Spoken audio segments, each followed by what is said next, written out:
Hello, I'm H.G. Tudor, and now we continue our roast of Ellen Degeneres. What's that, Ellen? You're nice.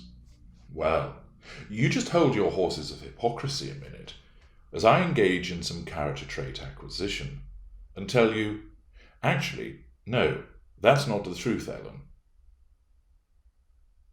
As Dakota Johnson told you.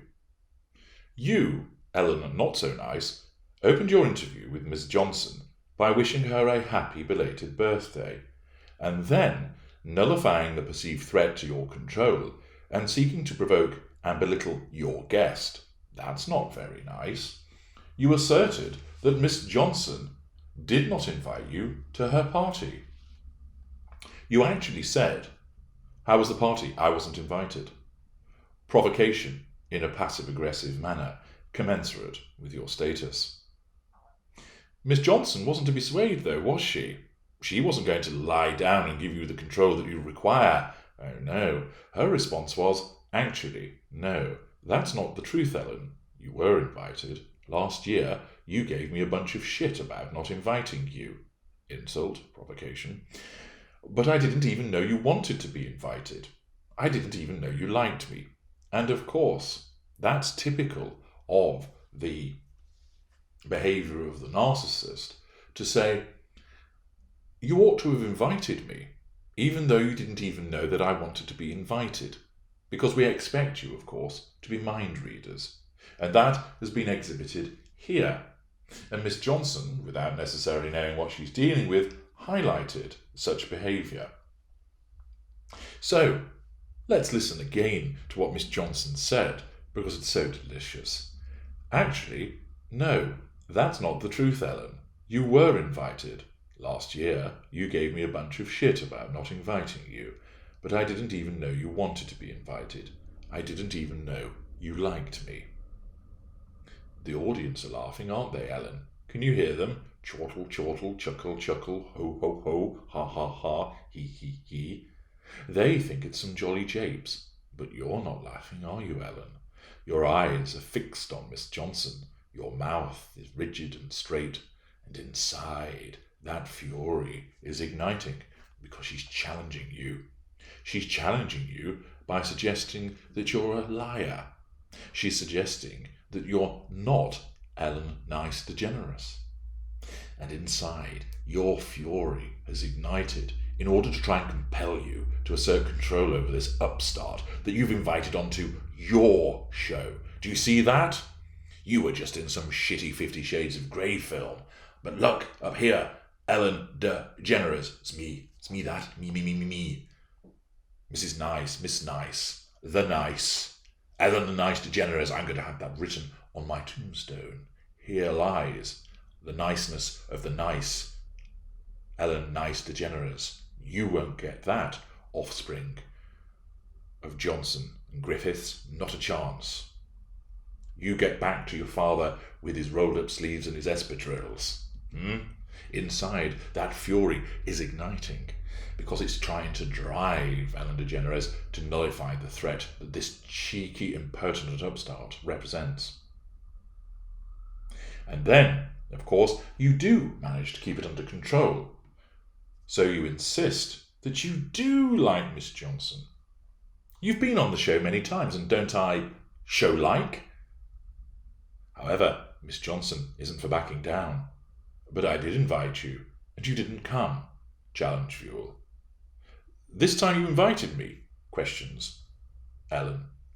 Assertion of doubt, to try and confuse the victim. Yes, confirms Miss Johnson. Are you sure? She's trying again, a direct assertion of control. Yes, says Miss Johnson. How do you know? I don't think so. Arrogance. Telling the person that they're wrong and she's right, that you don't know your own mind. The revision of history.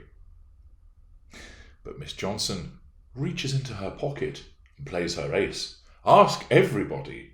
Ask Jonathan, your producer. And of course there are affirmative noises made from the studio floor, as it stated, I was invited. Why didn't I go? And there we see a lovely, neat part of the narcissist at work. The original stance was denial. I wasn't invited. Nobody invited me along to the party. But then it shifts from I wasn't invited to why didn't I go? So there's an implicit acceptance that she was invited, but not that there is any apology. Oh, sorry, you did invite me. Oh dear. No. It's straight to the assertion of control, not giving sway, by then asking in a demanding way of somebody in the crew, why didn't I go? You there, minion, underling, make sure I remain nice, Ellen Degeneres. There must have been some reason. I must have been doing some kind of comedy stand-up routine, raising funds for unicorns without horns. I must surely have been engaging in collecting lesbo berries for the LGBT alliance in some way. This demonstrates, Ellen, the deflection as you move it from invite to attendance and blame shifting because you're demanding that somebody else accounts for you because you are not accountable.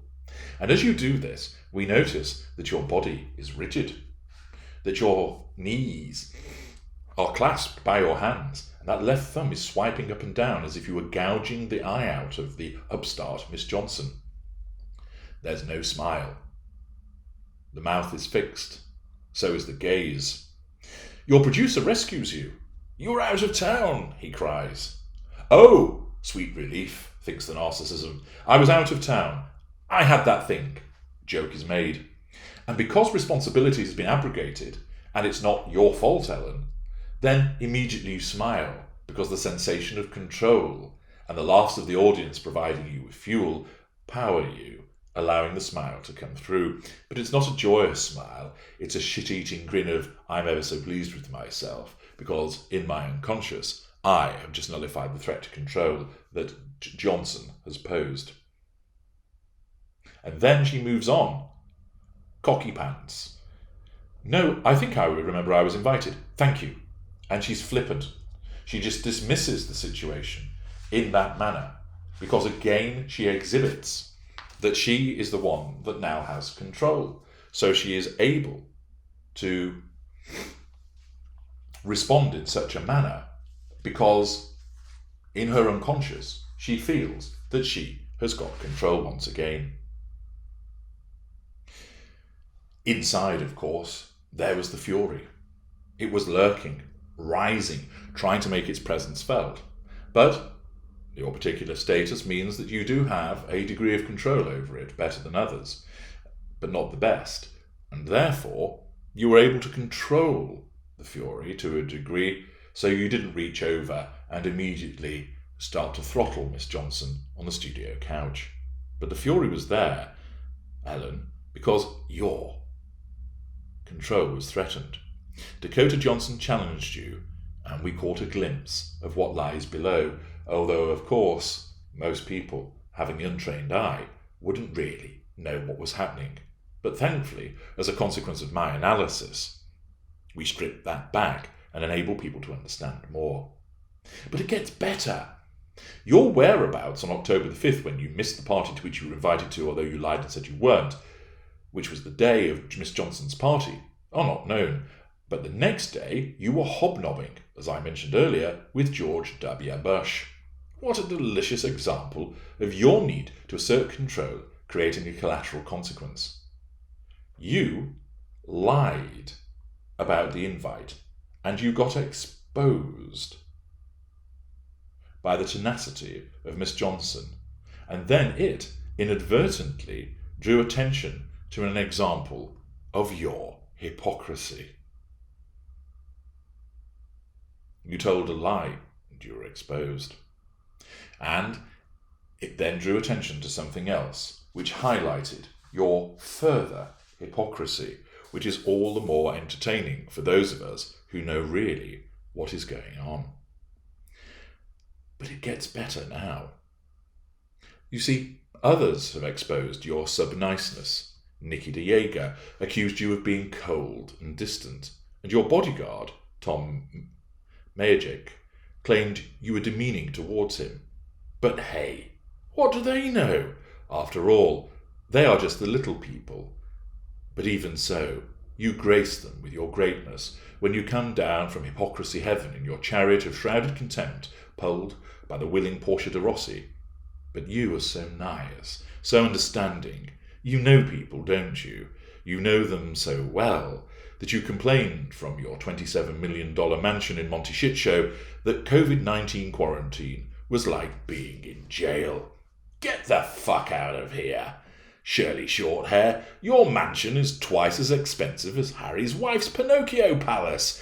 That means you have at least 54,000 toilets. Those poor bastards in the Alabama Slammer are lucky if they have a bucket in the corner and a copy of The Bench to wipe their felonious backsides on. It's like being in jail. You haven't a clue. Your grandiosity and false chumminess exposed neatly there. To you, it's a joke.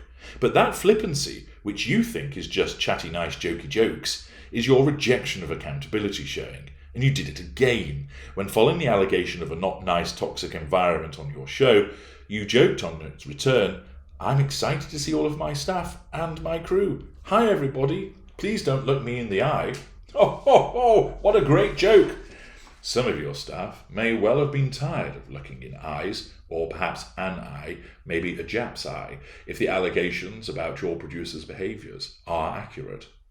But hey, it's okay, because you're St. Ellen of Niceville, and despite repeated allegations of a toxic workplace, you play the victim, by claiming not to understand the orchestrated, toxic work environment allegations. You actually don't understand it, because your narcissism makes you believe that you are the nicetron, that you dance on nice, that coming from New Orleans, you are the nice and easy.